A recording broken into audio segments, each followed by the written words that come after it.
Shalom saudara-saudaraku yang dikasihi Bapa Yahweh dalam Yeshua HaMashiach. Selamat kita bertemu kembali di pekan ini saudara. Setelah kita melewati hari raya yang kita peringati bersama-sama dan melewati ibadah Sabat kita saudara. Hari ini saya ingin men-sharingkan kepada saudara yaitu tentang mengeluh ya saudara. Mengeluh atau komplain saudara. Mengeluh itu bisa dalam arti secara positif tetapi juga bisa negatif saudara. Positifnya adalah pada waktu kita sedang mengeluh, arti dalam mengeluh itu adalah dia merintih ya, dia merasakan bahwa ada sesuatu yang tidak bisa kita terima dalam keadaan kita di saat itu saudara.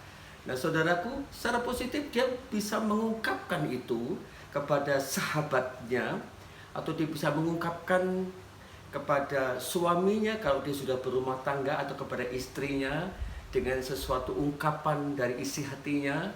Tapi di dalam hal ini kita belajar mengungkapkan itu kepada Elohim, kepada Tuhan ya saudara.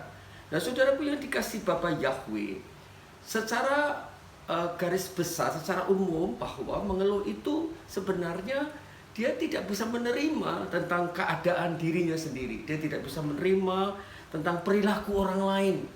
Dia tidak bisa menerima tentang keadaan yang ada, yang sedang terjadi, saudara.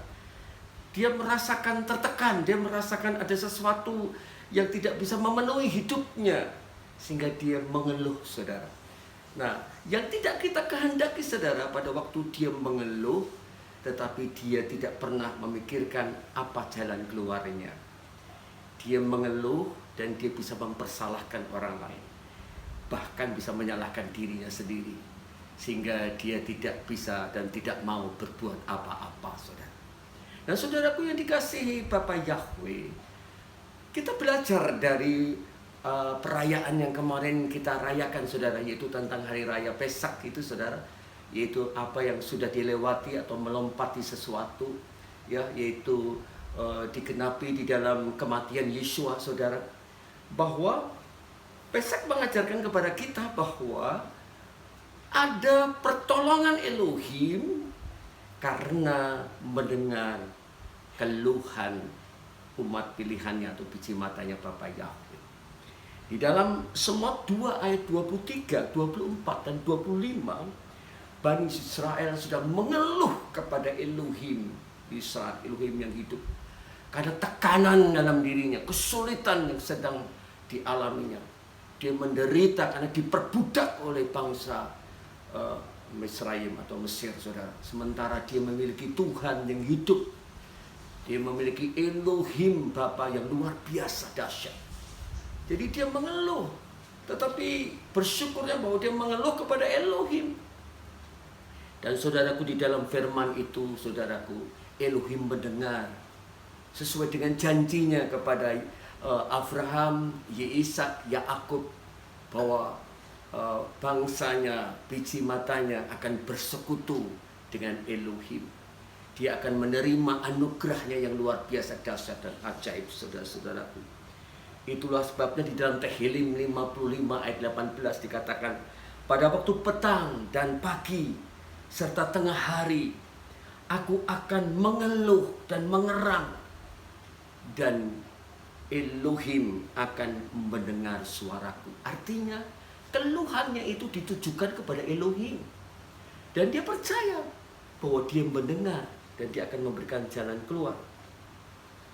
Mengeluh atas dasar kesalahannya adalah mengeluh yang berdasarkan dosa. Di dalam Eikah ataupun di dalam ratapan 39 umat ini yang mengalami kehidupan yang berdosa, dia mengeluh. Dia mengeluh tentang keadaannya karena dia tidak menemukan Tuhan Elohim. Dia mengeluh dan dia tidak mau memberikan, tidak mau ada jalan keluar dari Elohim, saudara. Nah, saudara-saudaraku yang dikasih Bapa Yahweh, kita belajar dari suatu keluhan yang tidak dikehendaki Elohim, saudara. Yaitu pada waktu Israel keluar dari Misraim, ya, baru beberapa saat yang menuju padang gurun, saudara. Lalu Firaun yang mengeraskan hati itu luluh karena yang sulung anaknya mati, dan semua anak sulung di Mesir dan semua ternak sulung dan mati, saudara, dan mereka keluar, ya saudara, keluar dari Misraim. Dan Firaun mengejar, saudaraku, dengan tentaranya yang kuat, yang luar biasa, sementara Israel tidak memiliki apa-apa, ya, tetapi dia hanya memiliki Tuhan yang memiliki Elohim. Dan pada waktu Israel, bangsanya itu melihat bahwa ternyata Firaun mengejar, dari kejauhan kelihatan, saudara. Ya saudara, sementara Israel miliknya hanya percaya pada Tuhan. Dan mereka berkata kepada Mose, apakah karena tidak ada kuburan di Mesir sehingga engkau membawa kami untuk mati di padang gurun ini? Apakah ini yang telah engkau perbuat bagi kami dengan membawa kami keluar dari Misraim? Bukankah perkataan ini yang sudah kami katakan kepadamu waktu di Mesir atau di Misraim, dengan mengatakan, berhentilah mengganggu kami dan biarlah kami melayani orang-orang Mesir, sebab lebih baik bagi kami melayani orang-orang Mesir daripada mati di padang gurun. Ini suatu keluhan, tetapi tidak mempercayai Elohim yang sedang beracara, yang sedang bertindak dalam hidupnya. Bapak Yahweh izinkan ada perkara yang menghadang di depannya, ada suatu kesulitan, ada suatu ketakutan yang mencekam. Ya saudara, tetapi umat Israel lupa akan Tuhannya, lupa akan Elohimnya, lupa akan perkara-perkara yang perkasa yang Elohim sedang berikan jalan keluar. Tapi sebenarnya semuanya adalah diizinkan oleh Elohim. Seringkali Elohim Bapa mengizinkan kita mengalami sesuatu kesulitan, mengalami suatu pergumulan, mengalami sesuatu kesukaran, bahkan sampai ada yang menderita sakit, saudara, sampai ada yang kelaparan. Karena Bapak ingin menunjukkan di manakah imanmu, di manakah kepercayaanmu kepadaku, kepada Bapak Yahweh maksudnya. Ya saudara, ini yang dikatakan bahwa dia boleh saja mengeluh, tapi dia tetap harus percaya bahwa Bapa mendengar keluhannya, seperti dalam Tehillim 58 tadi, saudara. Ya, dikata 55 tadi, saudara, 18. Dia mengeluhkan itu kepada Elohim, saudara. Bukankah Elohim di dalam Malaki 3 atau Malki 3 ayat yang ke-6, dia berkatakan, akulah Tuhan, akulah Adonai, akulah Yahweh. Aku tidak berubah. Karena itu kamu Bani Yakub tidak akan dilenyapkan. Artinya ada janji Elohim yang selalu harus kita ingat, harus diingat oleh Bani Israel, bahwa dia yang perkasa. Dia telah memimpin umatnya dengan tiang api dan tiang awan yang sudah saya sharingkan kepada saudara. Dan dia merubah air pahit menjadi air tawar di Mara, saudara. Bahkan dia telah memberikan roti mana di waktu di pagi-pagi.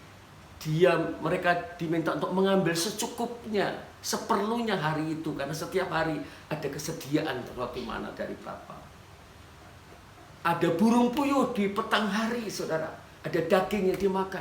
Semuanya sudah ada dalam janjinya Elohim untuk memberikan, memenuhi segala kehidupannya. Dia boleh mengeluh, tetapi dia sampaikan kepada Elohim dengan percaya, dengan iman, saudara. Saudaraku, di dalam Efraim 13 ayat 8, di dalam Yesua berkatakan bahwa Yesus Hamasiah tetap sama kemarin dan hari ini, bahkan sampai selamanya. Aku ada dan tetap tidak pernah berubah. Artinya Yesua di dalam Matius 28 ayat 20 bahwa aku akan menyertai kamu sampai akhir zaman, sampai zaman ini berakhir. Aku ada bersamamu sepanjang masa. Saudara, biarlah janji ini menjadikan kita untuk tidak mudah mengeluh. Akhirnya bisa mencaci maki orang lain. Akhirnya jadi marah, jadi emosi. Jadi tidak bisa menerima dirinya sendiri. Mari saudara, dalam situasi yang sebenarnya saya tidak mau perkatakan ini, saudara, tetapi inilah realita. Kesulitan sedang ada di depan kita. Maut sedang ada di depan kita. Ya saudara, kesulitan ekonomi, kita belum tahu kapan ini akan berakhir. Tapi satu hal yang kita tahu, Elohim Bapa Yahweh ada bersama kita. Amin, saudara. Inilah yang membuat kita teguh. Sehingga benar kata Rabi Paul, kata Rasul Paulus, katakan bahwa mengucap syukur saja sudah. Mengucap syukur dalam segala hal. Karena itulah yang dikehendaki Elohim Hamashiach di dalam Yeshua Hamashiach bagi kamu. Yeshua ingin supaya kita mengucap syukur, mengalir dengan benar dan baik untuk menerima apa yang sedang terjadi, untuk menguji hidup kita, mengevaluasi hidup kita, untuk lebih mengandalkan Elohim. Itulah sebabnya saya menghimbau ada kegerakan saling mendoakan setiap hari, saudara, menyebut nama-nama keluarga-keluarga lain. Dan kalau saudara tahu tentang keadaan keluarga-keluarga lain, saudara bisa mendoakan secara khusus. Dan saudara juga akan didoakan oleh orang lain. Artinya ada suatu persekutuan di dalam alam roh oleh spirit kuasa mujizat Bapa Yahweh dalam Yesus Hamashiach. Inilah sharing saya. Biarlah Bapa Yahweh bersama Yesus Hamashiach menguatkan saudara dan saya, menguatkan keluargamu dan keluargamu. Haleluya. Amin.